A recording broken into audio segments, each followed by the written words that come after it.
this week, the Rebbe always says that the Pasha of the week you have to find a way that it connects and relates to the special time of the week.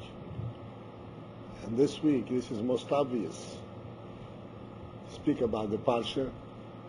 I'm sure you're aware that the Kriyas HaTorah of Tisha B'Av is actually from Parshas V'Eschanu.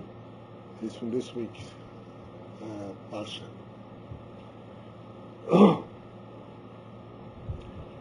And therefore I thought,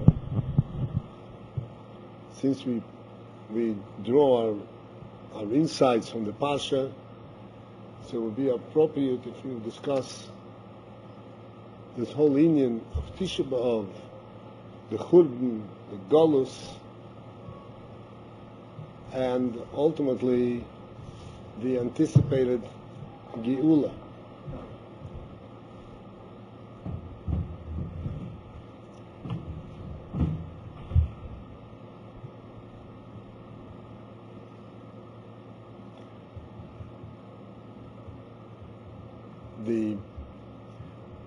We all know what the Churban is.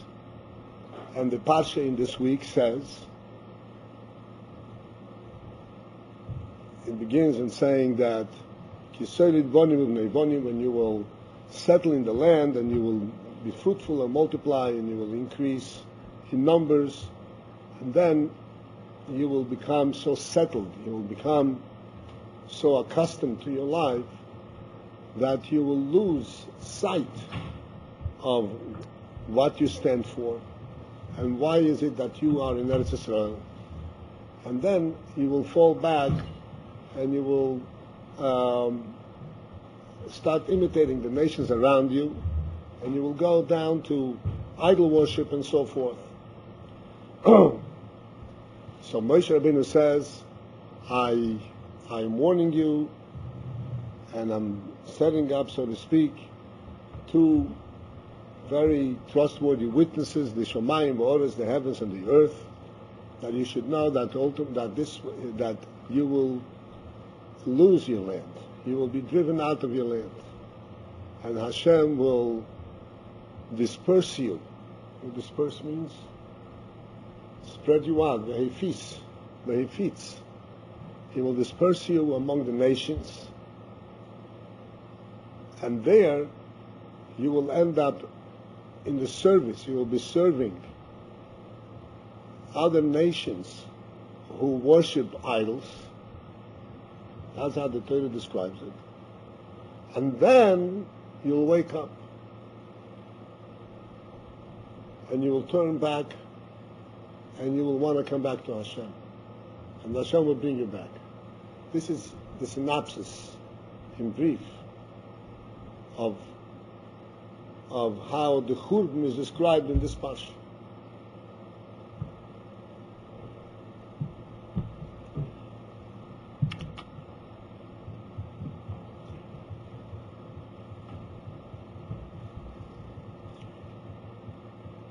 Superficially, and this is how normally we interpret things, where we say, okay, you were a bad boy, you get punished. You go to the corner, you get sent out of the classroom, you get suspended, you get suspended indefinitely. All kinds of punishments that we all are accustomed to, that we know that the process.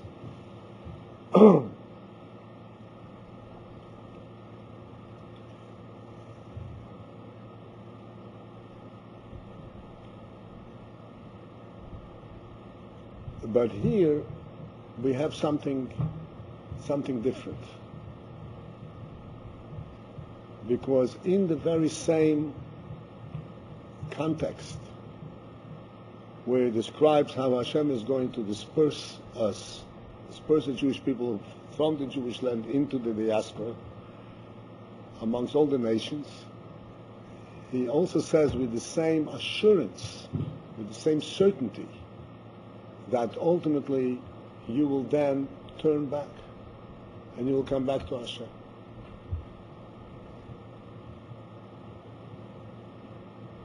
This turning back, coming back to Hashem, this is not something that will be Hashem's doing. This is something which you yourself will do. You will turn back. So if the punishment is something which is just simply brought on because you misbehave and Hashem brings him the punishment, how can you be so sure that we will turn back? And what is the meaning of the dispersion?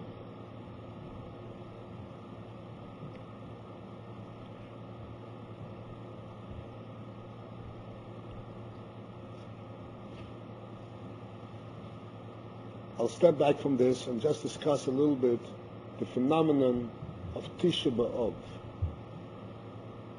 Tisha B'Av, we are quote-unquote celebrating. It's not a celebration, it's not something to celebrate, but Tisha B'Av we are recognizing for the past 2,000 years, and then prior to that, another 70 years. Because the first Beis HaMikdash was destroyed on Tisha B'Av, and the second Beis HaMikdash was destroyed on Tisha B'Av. And we mourn for the destruction of the Beis HaMikdash.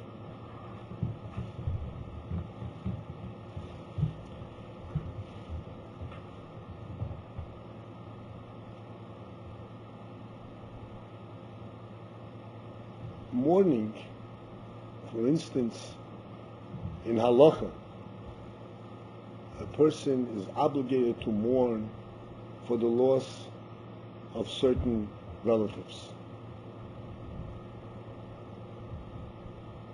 And Halacha sets a limit and says you mourn X number of days, 7 days, 30 days, a year, and then you're not allowed to continue to mourn anymore. And you have to go on with your life. And here we are mourning collectively. It means the entire Jewish people are mourning for the destruction of the Beis HaMikdash. Year after year. Real mourning. We take off our shoes, we fast, we say kinnis, we even eat an egg. I'm sure you know that the reason for eating an egg is because a mourner is supposed to eat an egg. So this is a real act of mourning. How is this? How is it that for 2,000 years he continued to mourn?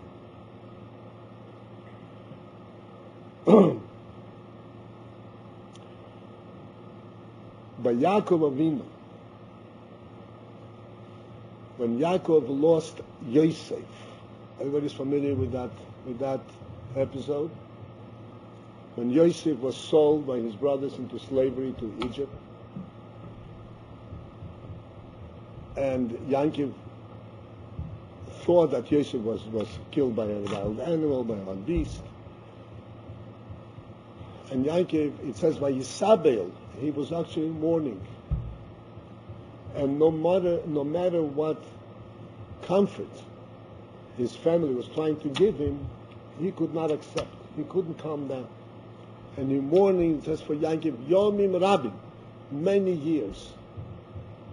Yeah, he mourned for Yosef for many years. As a matter of fact, he mourned for Yosef for 22 years. So, how come? So Rashi over there says, right there in the place, that somebody who passes on, ultimately after a year, the pain dissipates. And it's called mishtakach min halev. He gets wiped away, he gets forgotten from the heart. It's no longer such a fresh wound, and eventually it dissipates and it heals. You still, of course, remember your dear ones, your relatives, but it's not the same way. The wound itself heals. And that's why you're able to go on and stop mourning, and you're not even allowed to mourn excessively.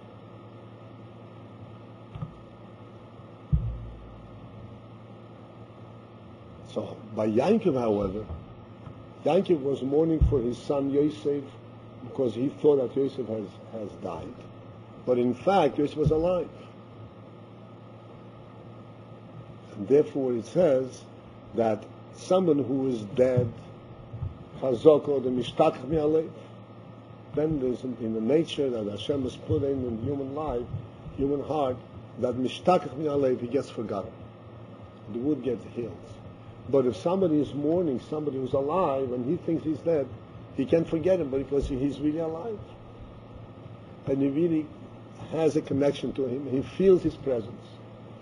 And every day he feels it anew. Like he's losing him now. He's constantly looking for him and he's missing him.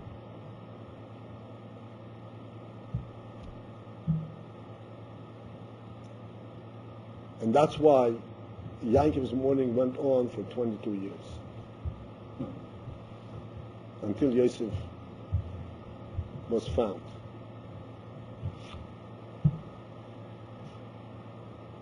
This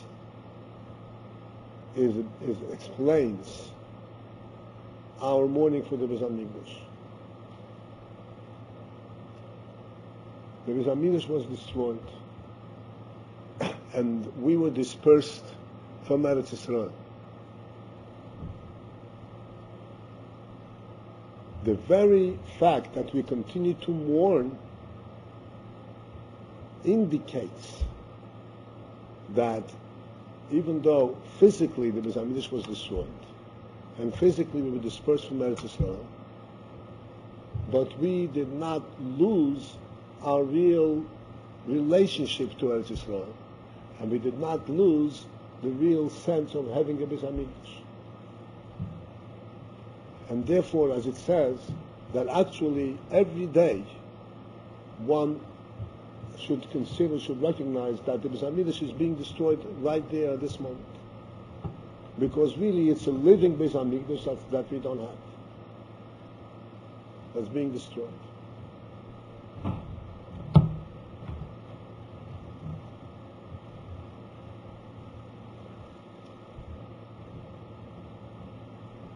What is the meaning that it's a living Beis Hamikdash? It is destroyed after all. God was very upset, was very angry with us because of the way we behaved, and he said, you don't belong in my land, get out. And to put it very, very roughly, right? Gruffly.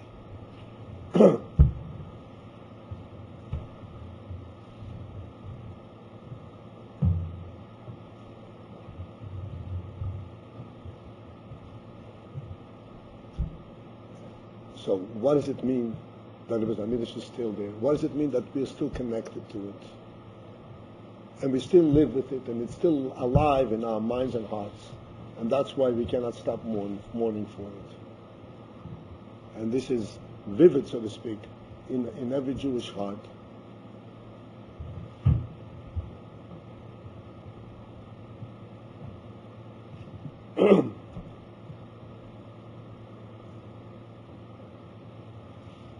This principle, this inyan,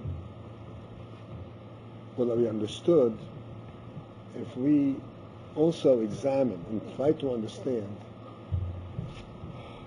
the whole phenomenon of Eden coming to Eretz Yisrael and then being driven out of it. It says in the Torah regarding Eretz Yisrael, earlier in the Chumash Vayikra, it says that you should stay pure and should stay above all the abominations of other nations. And the expression of it there is V'lo soki eschem ha'oretz, so that the land should not spit you out. Soki means actually regurgitate. vomit, throw up. That's what soki means in literal sense. In other words, there the Torah clearly indicates that the phenomenon of Eden being in Eretz Yisrael is not just a physical phenomenon. Because the Jewish people are a unique people. They have a unique relationship with Hashem. They have a unique relationship with Eretz Yisrael. And Eretz Yisrael is a unique land.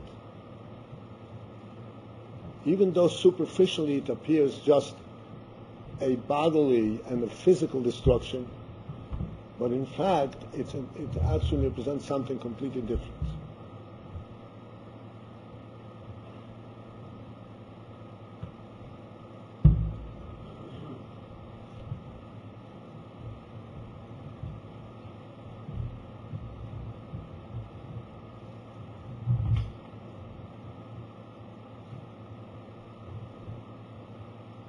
It is very important for us to reflect and understand this principle so that we understand that although each one of us is an individual person, has his own neshama, his own body, and he lives his own life,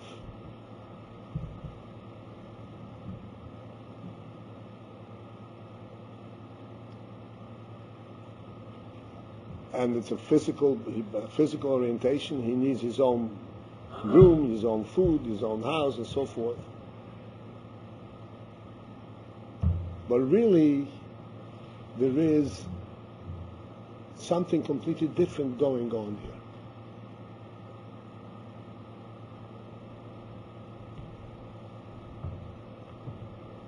here. As we illustrated many times, the concept of life, of a living thing. So we illustrated many times and said, if a person gets a cut on his finger,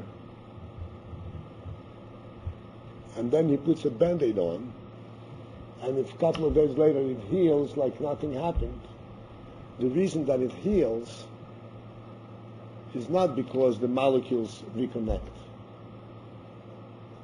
The reason that it heals is because in this finger there is a life, there is a living soul. And this living soul has not been cut. What was cut was the physical finger. But the living soul that's in the finger continues to live undamaged, unblemished. And it's the living soul that forces and directs the molecules in the finger to reconnect perfectly, like there never was a cut. Because the life itself was never cut, was never damaged, was never touched.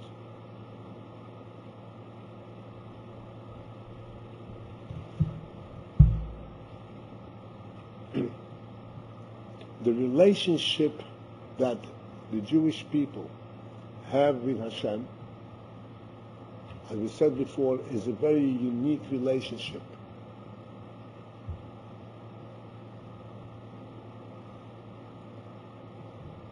What is it? What is its uniqueness? What is its special quality? Hashem created all the nations of the world. He created everything in the world.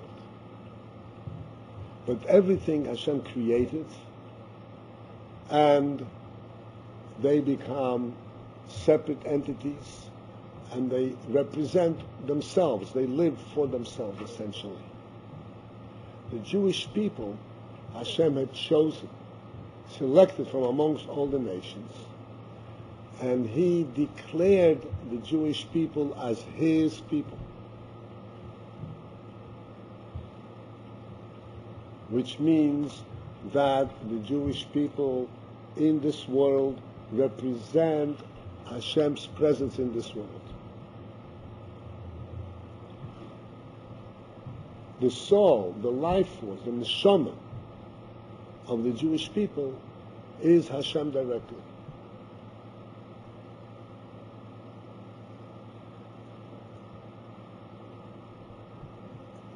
They are not a separate entity that gets sustenance like all other nations. They are one with Hashem. You heard that expression many times.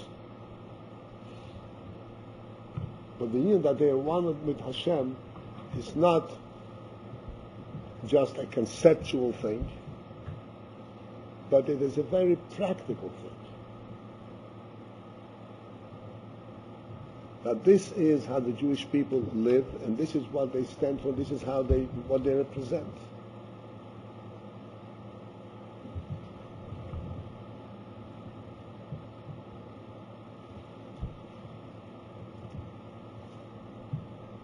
When, in the time of the destruction of the Beis Hamikdash, when the Jewish people actually sinned, so what this affected was that they no longer, practically speaking, represented their true soul. They turned away from their life. It's like a person starves himself. A person starves himself. He can't live. Starved. If a person stops breathing, holds back his breath, he chokes himself. He can't live because he is disconnecting from his soul. When the Jewish people sin, and the way it was in the time of the Beis Hamikdash,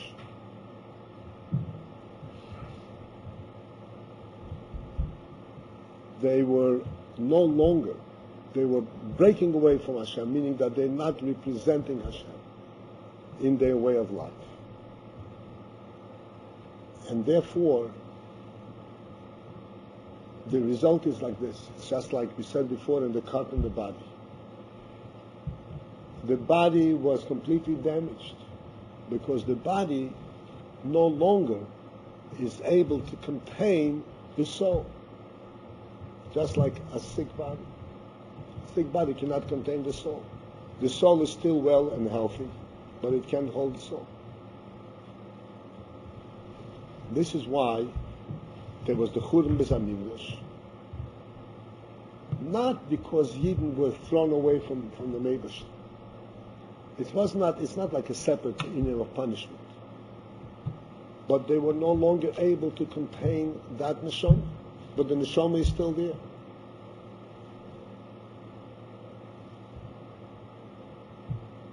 The neshama of the Jewish people always remained the same. Well and healthy. And this is where the destruction comes. And this is why the Torah says that Hashem will disperse you among the nations. When the Yidden get dispersed among the nations and they get exposed to the really lowly life of the nations, this is when they themselves recognize that this is not their way of life. This is not something that they can relate to. And this is when they turn back to Hashem.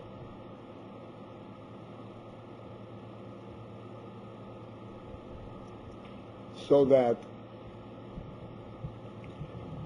this destruction did not represent a cut-off, a destruction in the simple literal sense that they are destroyed and you're no longer there. It represents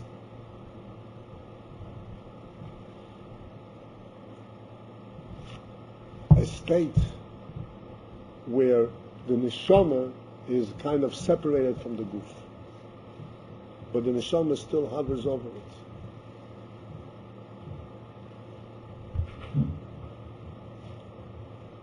And ultimately, this is why, just like in the case of a cut finger, ultimately this heals, the guf begins to heal, because it begins to recognize that it's thirsty for the neshama, and it heals and reconnects. And this is why, throughout these years, and every time Tisha B'Av comes around, we mourn for the Beis Hamikdash. But the real message, and the real significance, the real statement in this morning is not the destruction. The real statement this morning is that it lives on with us, that the neshama still lives on, and that's impossible to be destroyed. This is why we continue to mourn for 2,000 years, and never will give up until Beis Hamikdash gets rebuilt. Because we're always sensitive to the fact that the soul of the Jewish people, and the soul of the Jewish people as being as a people in Eretz Yisrael with the Beis Hamikdash, is alive and well. And that is signified by the fact that we mourn every year. If we were not conscious of the living neshama, then we couldn't continue to mourn for it. We no longer have any connection to it.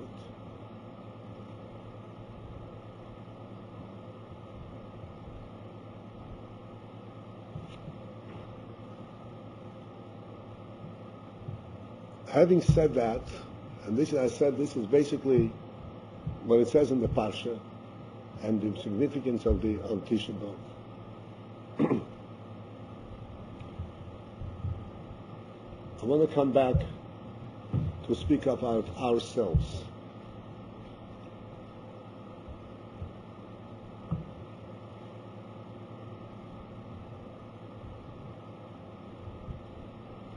The pasuk says, "V'heifitz Hashem eschem bo'amim." Hashem will disperse you amongst the nations, and then you will fall to the lowest levels. You will be serving, you will be subjugated to serve idol worshippers.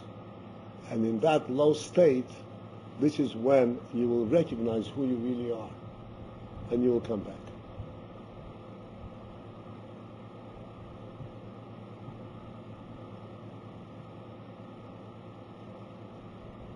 What this is telling us,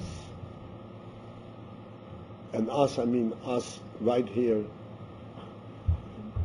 in this yeshiva, our own experience.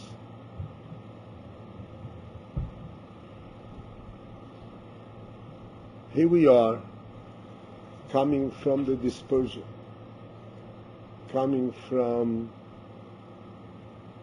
a background that was devoid of Torah, devoid of Judaism, devoid of any connection to or proper connection to the Judaism, everybody in his own way. So one turns around and says two things. Why did I deserve to be thrown away so far away? And if I was so far away, how can I reconnect? How can I regain? How can I bring the neshama back? We have a klal. You know what a klal is? A rule. A standing rule. A person is in faint. As long as he's alive, you can bring him back. Even if Chas v'Shalom, a person stops breathing, you can resuscitate him and bring him back to life. When a person ceases to live, God forbid, to bring back the neshama into the goof, that's impossible. That's a union of Tchiyas HaMesim. That's already something beyond the world. That's a miracle of the greatest proportion.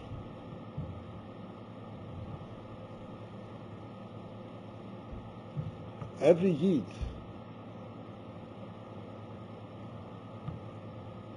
no matter how far he is away or torn away from Yiddishkeit, can always be resuscitated. You know what resuscitated means? Being brought back to life. And that shows clearly that his neshama has never left him. His Jewish neshama, his sense of connection, his sense of Jewish life has never left him. Was there all the time. Except, of course, it was very deeply buried, very deeply hidden, but he was really living with that neshama. Now, when a person gets resuscitated, if a person stops breathing, and then you bang on his heart and on his lung, and you resuscitate, and blow into him and start him coming back to life. When bring it back to life, it's almost like a new person, right? You brought him back to life. But really, when he wakes up, it's the same person that was there before. He wakes up to who he was. He remembers everything that happened. He remembers all these previous experiences. He goes back into, he identifies with himself as he was before this whole episode. The same is true about a Yid who gets resuscitated back into Yiddishkeit. Because deep down, in the hidden crevices of his mind and in the hidden crevices of his heart, he always breathed and always recognized this neshama. Recognize is not correct because he wasn't aware of it. But in a very distant way, he definitely had a sense that there was something there.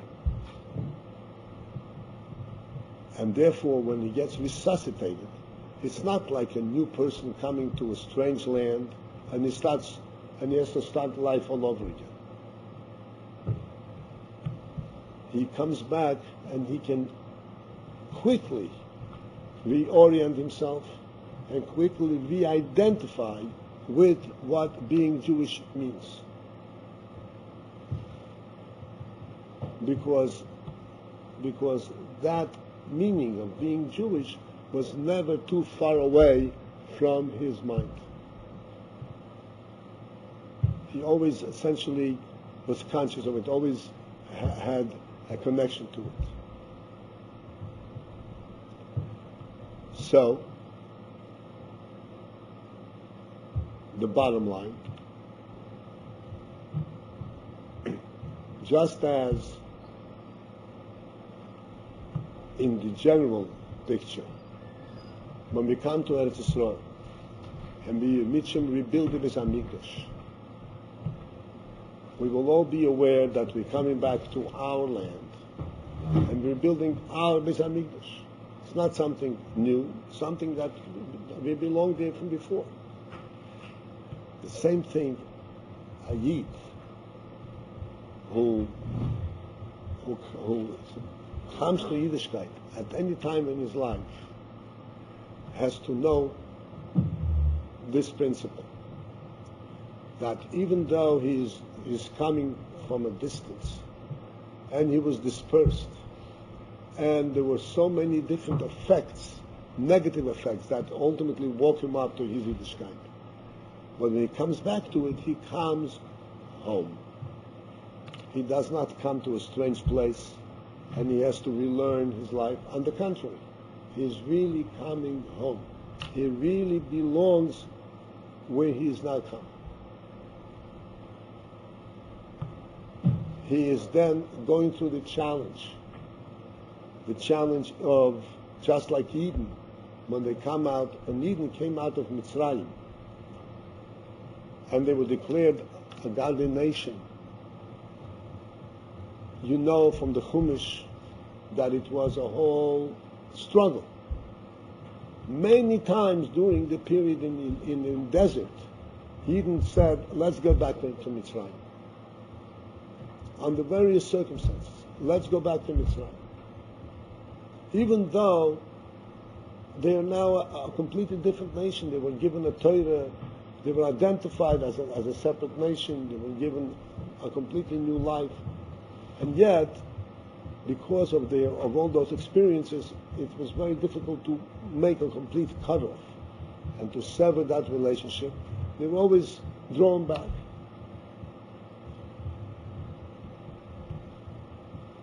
So too is it true in everyone and every individual. We have to know that, just as we pointed out, the Beis Hamikdash is alive and well, and this is why we always remember it. We can't forget it, and we continue to mourn it. Our soul and our connection to the Jewish people, and our connection to Hashem and to Torah, was always alive under all circumstances. We have habits, and we have a lot of connections, a lot of ideas and decisions that we made prior to coming to recognizing, to identifying with the true Yiddishkeit. And that's why it's a challenge, and we're kind of drawn back because of habit and because of the comfort that we felt and so forth. Like Eden wanted to go back to Mitzrayim, even though Mitzrayim was not a very welcoming place for them. And yet, out of habit, they were drawn back to Mitzrayim.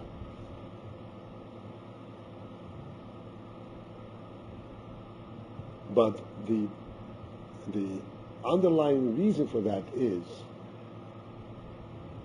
that they felt that Mitzrayim was the place where they naturally belonged, and the desert and by Torah and mitzvahs was something that they learned afresh, new, and therefore they were drawn back to their habit, to where they felt they belonged.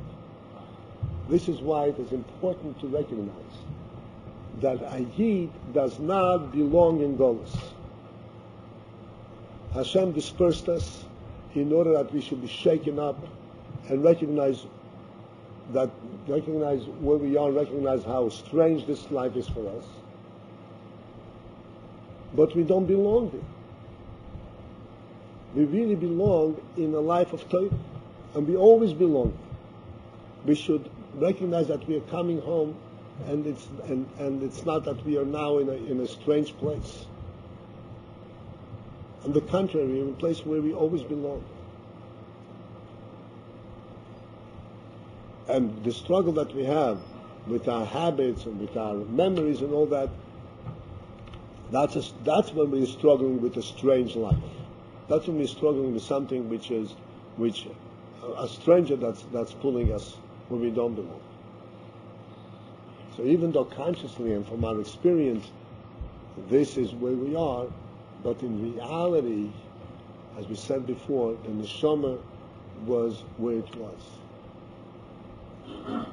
This is why, like I illustrated from a cut finger, that it's possible for the finger to heal to the point where there was never a cut. It's possible for a Yid,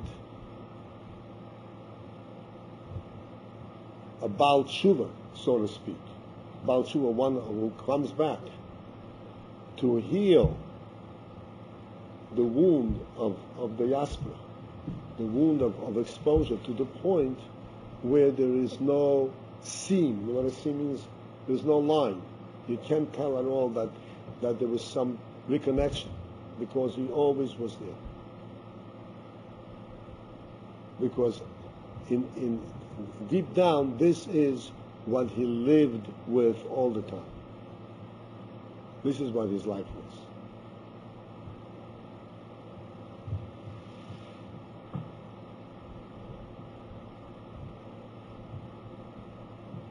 So, we're coming to Tisha B'Av.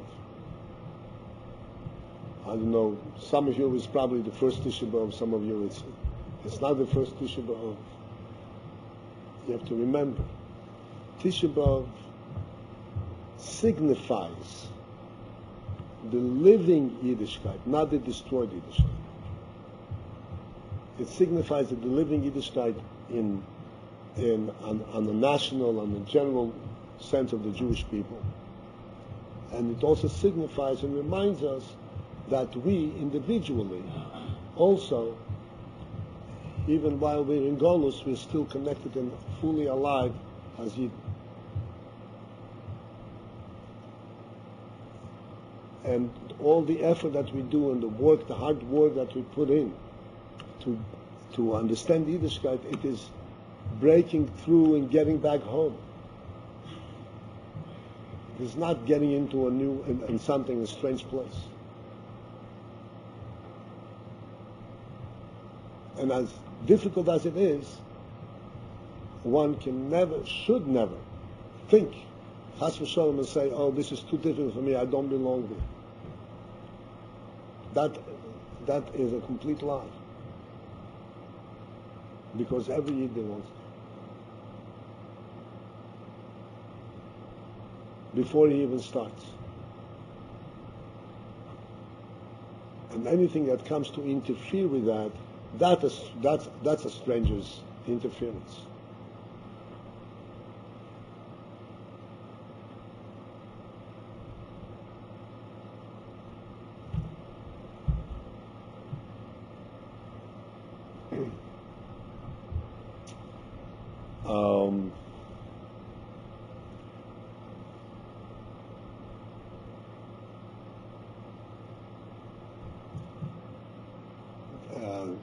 Next week in Mitzvah Hashem, I'm going to be away. And during that week, two of our very choshev talmidim are going to be leaving, Moshe and Noach. What? You're also leaving. All right. So I'm going to be missing you a lot. But I want that you should understand, this yeshiva here, this is yeshiva of Seagate. But this yeshiva is run by the Rebbe's Chassidim, the Rebbe's Chassid. And any yeshiva that is under the auspices of the Rebbe is automatically connected to the Rebbe. And it's automatically what's called Tomchet Mimi. The basic yeshiva of the Rebbe is called Tomchet Mimi, which was established by the Rebbe Rashab. And every yeshiva, no matter what its name is actually part of the umbrella yeshiva, a yeshiva per se that the Rebbe had built, which is called Tomchet Mimi. And Tomchet Mimi, and the Rebbe made Tomchet Mimi, the Rebbe Rashab made Tomchet Mimi, he described its function and the type of Talmidim this Tomchet Mimi will produce. And essentially, the big novelty of Tomchet Mimi was, with the yeshiva, completely different, the effect on it being different than all other yeshivas. In a yeshiva, you go and you learn, and you acquire certain knowledge. Whether you become a Rav or you don't become a Rav, whatever it is, but you learn your Seder, whatever your curriculum was, and then you leave and you go and you live your own life. Tomchet Mimi has been established on different principles. The word Tmimi means a whole, which means that the yeshiva touches the whole person. Not just certain aspects, teaching him how to put on tefillin. It touches the whole person. And thus, the relationship between the Talmud and the yeshiva can never be severed, can never be broken. So that wherever you go, whatever you do, you have to always remember that really here's where you belong. I don't mean necessarily in Seagate. I mean you belong in Tomchet Mimi, you belong in the Rebbe's Yeshiva.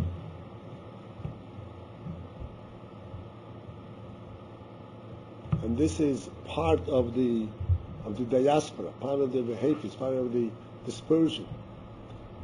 We're still in Golus, so we go all over the place. But essentially, we all belong together. So that the spirit and the neshama of Timchet Mimim encompasses everybody no matter where they are. And gives chayas and gives koiches. There is an episode that happened. I'm going to repeat it to you the way it was told to me. I don't know if it happened exactly this way, but something similar, certainly very close to it, is what happened.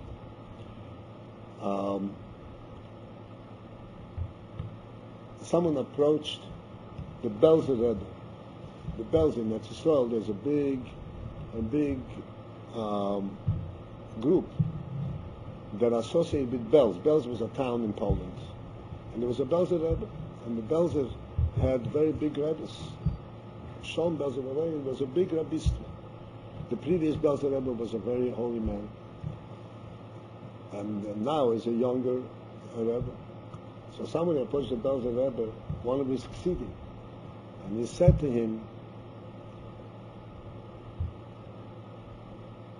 why don't you send your chassidim out, Rabbi send us out to bring Eden back to Yiddishkeit, send us out into the diaspora and to build Yiddishkeit in the desert, in the spiritual desert. And he said, I'm concerned, I'm afraid that if one or two people go out in a strange community, they will lose something. They will lose their own spirituality. They will not be able to maintain their standard. They'll fall down.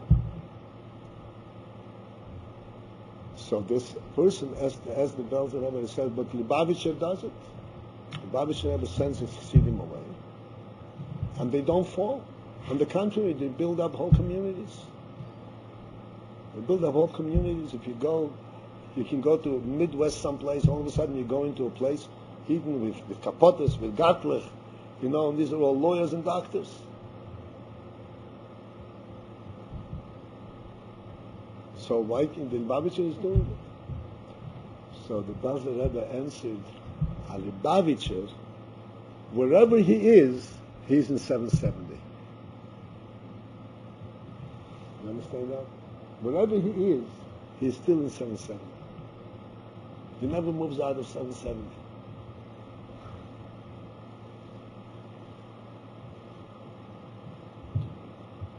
Because 770 is not an address in Brooklyn. Like we said before, the neshama is alive and well.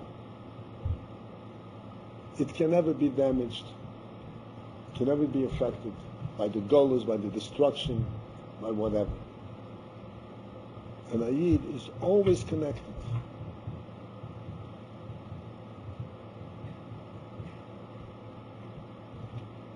The Rebbe is concerned about every Yid in the world, and certainly about his Talmidim. Each one of us here can, by right, declare himself as a Talmid of the Rebbe. He learned in his yeshiva, he learns his chassidus, he learned his way of chassidus, his way to live. He's a Talmid of the Rebbe. And therefore that cannot be severed, that cannot be broken. And as a result of that, the Rebbe is concerned about him and gives him, sending his brachas, that he should be successful in whatever he has to do, whatever he does, and he should also be able to withstand the difficulties that he's encountering and keep his neshama alive, keep his neshama vibrant, and never cool off, chas v'shalom.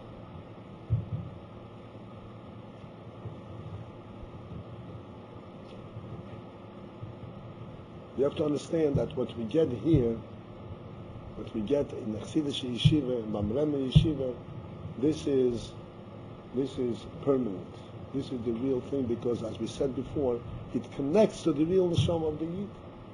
This is not something that is strange, you learn about something. This is the real thing. He connects to the real soul of the person. Wherever you go with that same soul, with that same neshama. Wherever you are, whatever challenges you are faced with, stop for a second and think, who am I? I'm a Talmid of the Rebbe, I'm a Talmid of Timchet, and nothing can sway me, nothing can change my way, nothing can affect me. One time, by a Fabrengen, the Rebbe said that if a Yid would be misboinim, would reflect, just in a very simple thing, this is going back many years ago in the early 60s, if a Yid would reflect on a very simple phenomenon, he would reflect, he lives side by side with a non-Jew, and he sees the ways of the non-Jew, and he says, what am I indifferent? Why he behaves like this? I'll behave like him also. I'll just join the group. So, but a Yid will reflect just where he comes from and where he comes from. He would reflect that at the time when the Yid's grandfather Avraham was going around the world, alerting the people, waking them up and teaching them about God, about the unity of Hashem. His neighbor's grandfather was roaming the streets half or fully naked and eating raw meat, climbing the trees. He was a brute. So how do you compare?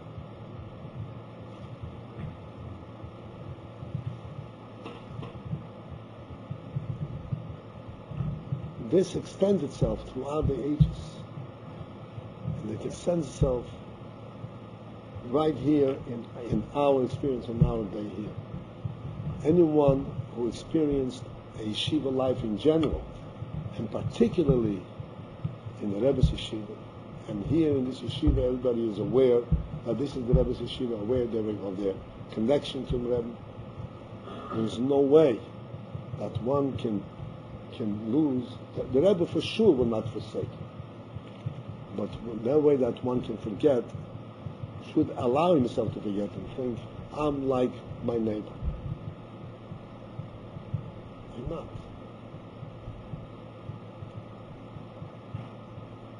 You were just coming from, so to speak, from the Beis Hamikdash, and that principle and that neshama is alive and well, goes with you wherever you are. With Hashem's help, this is the cloud, this is the principle that we go out to the world with. And it has proven to be very true. The principle that a Tomchei Tmimim, that a Talmid from Tomchei Tmimim goes out with is that wherever he will go, instead of being influenced, he will be the influencer. And this has been proven true. One Eid, especially one Eid from Tomchei Tmimim, you can throw him any place in the world.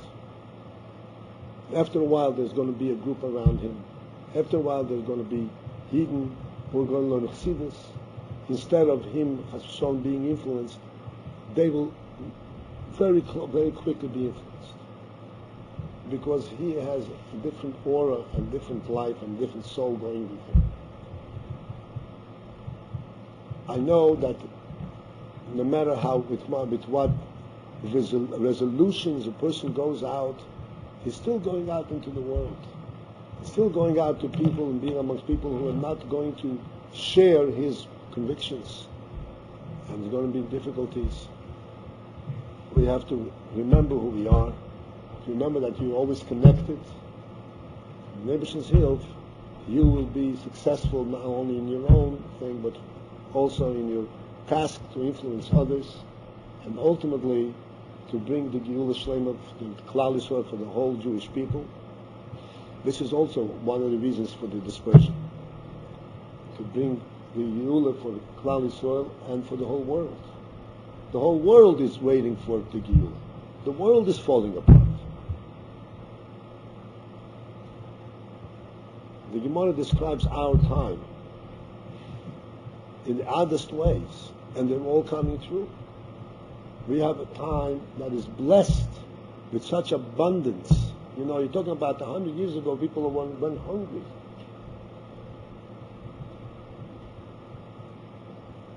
In olden days, if somebody had a suit, that suit went from grandfather to father to son to grandson, because to have a suit, that's a possession. It's not easy to come by.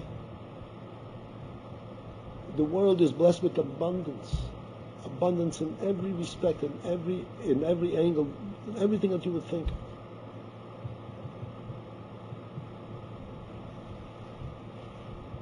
You go into a supermarket. You guys were born with a supermarket, but you don't realize that a supermarket represents such a turn of events that people would come to the supermarket, say people who come from Eastern Europe 30 years ago, their eyes will pop out and say, what's going on over here? I lived in Moscow. You know, I came from Moscow. Do you know what it means to have an apple? One apple. In Moscow. An apple. I remember I had an uncle came to Moscow, and he had a little money. So before he left us 5 rubles and said, get yourself an apple. That was like a gift for her. Grapes, I only saw pictures of grapes. Huh? I don't know, never saw oranges. Never saw oranges. I mean, I'm just saying, this is not the big blessing that we have grapes and apples. The point is, the world is blessed with all the goodies. So you would think, come on, let's enjoy life. Let's live in peace. And how much strife there is, and how much anger, how much hate, and destruction. It's unbelievable. The world can come to itself, can relate to itself. So the world itself is waiting for this Geula. And each one of us is an emissary, each one of us is a shliach to enlighten the world a little bit with this Geula, and to bring back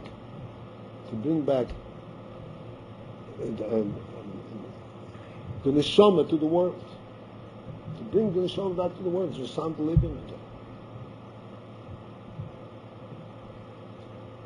So, as I said again, I've been missing you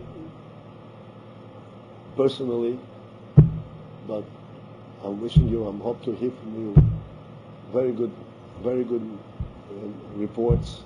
You should be successful, and ultimately be successful with Gashmias, be successful with Ruchnias. I'm sorry? Too soon by us that we're going to go to the big world outside in the life. In Mitzvah Hashem. Soon for everybody. What? Soon for everybody. Everybody here will be successful, no question about it. The Rebbe watches and is concerned for everybody. Everybody here has a special blessing.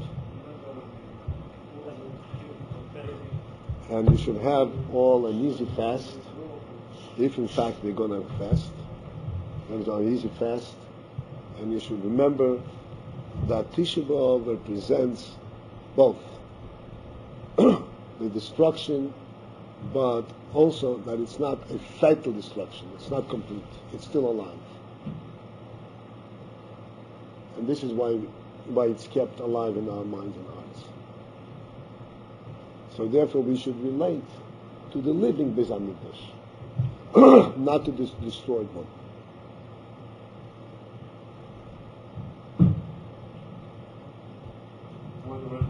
What is the living Beis Hamikdash? The living Beis Hamikdash is the Ruchnislik Beis Hamikdash that's going to be rebuilt soon. The holiness that exists in the world, even if you don't see it. When rebuilding the temple, it's just a question of rebuilding the temple. That's right. It's really there. It's really there. Yeah. There is right. There's much. The Rebbe speaks a lot about how the third Beis Hamikdash is going to be built. There are different opinions. The important thing is, I'm talking about our personal, direct relationship to it. To understand that mourning for the Beis Hamikdash itself represents not a destroyed Beis Hamikdash, but a continuous Beis Hamikdash. Otherwise, we would have stopped mourning a long time ago.